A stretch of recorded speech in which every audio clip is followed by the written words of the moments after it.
So welcome. हम लोग कर रहे थे एक्सरसाइज 7.2, उसका प्रॉब्लम 10th करेंगे इस वीडियो में। क्या बोल रहे हैं वो, find the area of rhombus if vertices are given, मतलब vertices are given like this and this are taken in order. ठीक है, तो सबसे पहले कोऑर्डिनेट एक्सेस ड्रॉ कर लेते हैं। ये अगर x है, ये y है। ठीक है, फर्स्ट क्वाड्रेंट में होता है x positive y positive, second quadrant में होता है x negative y positive, third quadrant में होता है x negative y negative, fourth quadrant में होता है x पॉजिटिव y नेगेटिव। ठीक है, तो सबसे पहला पॉइंट है 3,0, वो आएगा x एक्सिस पे यहाँ पे कहीं। ठीक है, दूसरा पॉइंट है 4,5, मतलब दोनों पॉजिटिव है तो यहाँ कहीं आएगा वो।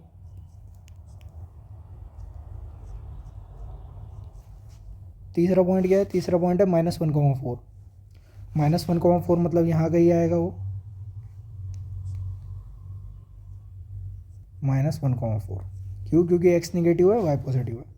चौथा कोऑर्डिनेट है -2, -1, यहाँ कहीं आएगा वो। क्यों? क्योंकि दोनों निगेटिव है। तो इनको अगर ऑर्डर में ज्वाइन करेंगे, इसके बाद ये आएगा, इसके बाद ये आएगा, इसके बाद ये आएगा, देन ये आएगा। ठीक है, रोम्बस जैसा दिख नहीं रहा है लेकिन है रोम्बस। एक्चुअल में ग्राफ पेपर पे बनाएंगे तो रोम्बस बनेगा। ठीक है, तो अब उसका क्या निकालना है, हमें एरिया निकालना है। और एरिया ऑफ रोम्बस क्या होता है, half into product of its diagonal, half into product of its diagonal, मतलब हाफ इंटू डायगोनल कौन कौन से हो गए इसके। अगर मैं इसको बोल दूँ ए, इसको बोलूँ बी, इसको बोलूँ सी, इसको बोल दूँ डी। ठीक है, तो डायगोनल हो गए हमारे बी डी और ए सी। क्लियर है? तो half into B D into A C, यहाँ तक ठीक है। तो अगर कोई दो पॉइंट है मेरे पास, से x1 y1 और दूसरा पॉइंट है x2 y2, ठीक है, इन दोनों के बीच में का डिस्टेंस निकालना है अगर मुझे, तो मैं क्या यूज़ करता हूँ distance formula, it is equal to x1 minus x2 का whole square plus y1 minus y2 का होल स्क्वायर, मतलब दोनों के x कोऑर्डिनेट का डिफरेंस का होल स्क्वायर माइनस दोनों के y कोऑर्डिनेट का डिफरेंस का होल स्क्वायर। सेम लॉजिक यहाँ पे निकालेंगे, लगाएंगे। यहाँ पे हमारा क्या है, पहला है ए सी।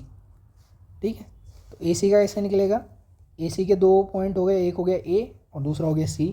तो ए के कोऑर्डिनेट हो गए 3,0, सी के हो गए -1,4। तो दोनों के एक्स कोऑर्डिनेट का difference which is 3 minus of -1 का होल स्क्वायर प्लस दोनों के वाई कोऑर्डिनेट का डिफरेंस दैट इज़ 0 माइनस 4 का स्क्वायर। तो ये हो गया आपका 3 माइनस 1 इज़ 4, तो ये 4 स्क्वायर प्लस -4 स्क्वायर, तो ये क्या हो गया 16 प्लस 16, तो हो गया 2 इंटू 16, तो ये हो गया 4 टाइम्स 2।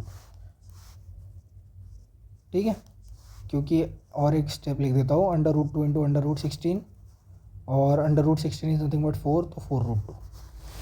ठीक है, तो यहाँ से डायगोनल AC की लेंथ कितनी आ गई, 4√2। क्लियर है इतना? देन BD क्या आ जाएगा यहाँ से, with the help of distance formula, BD आ जाएगा आपका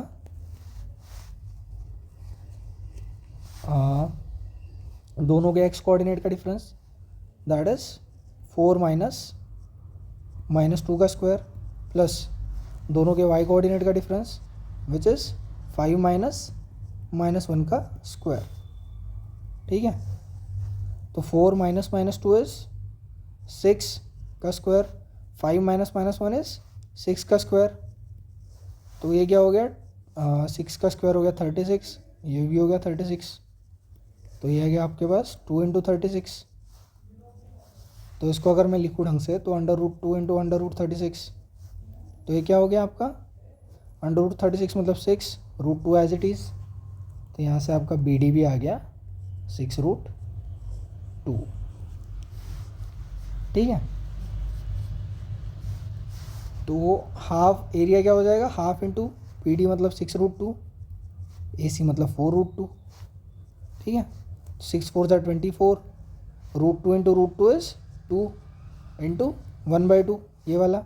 ये 2 इस 2 के साथ कैंसिल हो गया तो आ गया 24. ये होगा एरिया, ठीक है.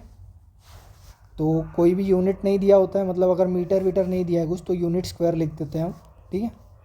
क्योंकि एरिया का यूनिट होता है, मतलब अगर लेंथ मीटर में दी होती तो एरिया क्या आता है, मीटर स्क्वायर में आता. सेंटीमीटर में दी होती तो सेंटीमीटर स्क्वायर में आता, ठीक है. कोई भी यूनिट नहीं दिया होता है तो यूनिट का स्क्वायर लिखते हैं, यूनिट स्क्वायर, ठीक है. मतलब जो भी यूनिट होगा लेंथ का उसका स्क्वायर आएगा. तो I hope this is clear to you. Although ये सेक्शन फार्मूला वाले एक्सरसाइज में दिया हुआ था, बट इसका सेक्शन फार्मूला से उतना कोई लेना देना है नहीं, डायरेक्टली इसको सॉल्व कर सकते हैं. So I hope it is clear to you. So that's it for this exercise, and thanks for watching.